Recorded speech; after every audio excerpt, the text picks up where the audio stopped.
2019 সালের সেই নির্মম ঘটনা কি মনে আছে আপনার? সোনাগাজীর মাদ্রাসা ছাত্রী নুসরাত জাহান রাফি, যাকে অন্যায়ের প্রতিবাদ করার অপরাধে পুড়িয়ে মারা হয়েছিল। দীর্ঘদিন পর সেই আলোচিত নুসরাত হত্যা মামলায় অবশেষে সোমবার আসছে হাইকোর্টের চূড়ান্ত রায়।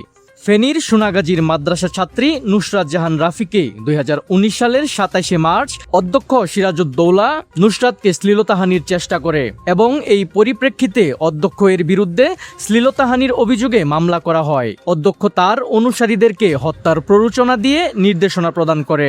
হত্যাকাণ্ডে অংশ নেয়া এক হত্যাকারী স্বীকার করে যে এর আগে নুসরাতকে প্রেমের প্রস্তাব দিয়ে সে প্রত্যাখ্যান হয় এবং পূর্ব রাগের জের ধরে সেও এই হত্যা পরিকল্পনায় অংশ নেয়। 6 এপ্রিল 2019 সকালে আলিম পরীক্ষা দিতে সোনাগাজী মাদ্রাসায় যান নুসরাত। পরিকল্পনা অনুযায়ী অধ্যক্ষ সিরাজউদ্দৌলার সহযোগী শাহাদত, জুবায়ের ও জাবেদরা বুরকা পরে ভবনের 3য় তলায় অবস্থান নেয়। সহপাঠীকে মারধরের খবর পেয়ে নুসরাত সেখানে গেলে তাকে অধ্যক্ষের বিরুদ্ধে মামলা তুলে নিতে চাপ দেওয়া হয়। নুসরাত রাজি না হলে শামীম, পপি, মনি, জুবায়ের ও জাবেদ মিলে তাকে বেঁধে শরীরে কেরোসিন ঢেলে আগুন ধরিয়ে দেয়। আশঙ্কাজনক অবস্থায় ঢাকা মেডিকেল কলেজ হাসপাতালে চিকিৎসাধীন নুসরাত 10 এপ্রিল 2019 মৃত্যুবরণ করেন। এই নির্মম হত্যাকাণ্ড পুরো দেশকে নাড়িয়ে তোলে। পিবিআই কর্তৃক হত্যা মামলাটি তদন্তের 6.5 মাসের মাথায় 16 জন অভিযুক্তের বিরুদ্ধে চার্জশিট দাখিল করা হয়।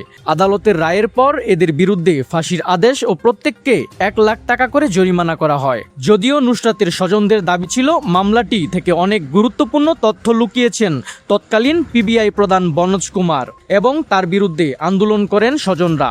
সেই নুসরাত হত্যা মামলার ডেথ রেফারেন্স ও আপিলের রায় হচ্ছে আগামী সোমবার। স্বজনদের আহাজারি যেন দ্রুত মৃত্যুদণ্ড কার্যকর করা হয়। নুসরাত আজ আমাদের মাঝে নেই, কিন্তু তার সেই প্রতিবাদের আগুন আজও বিবেককে তাড়া করে ফেরে। বিচার কি শুধুই নথিপত্রে থাকবে, নাকি সত্যি পাবে পূর্ণতা? আজ পুরো দেশ নুসরাতের পরিবারের সাথে একই সুরে বিচার প্রার্থনা করছে। ফাঁসির রায় যেন দ্রুত কার্যকর হয়, আর কোনো নুসরাতকে যেন অন্যায়ের বিরুদ্ধে লড়াই করতে গিয়ে জীবন্ত ছাই হতে না হয়।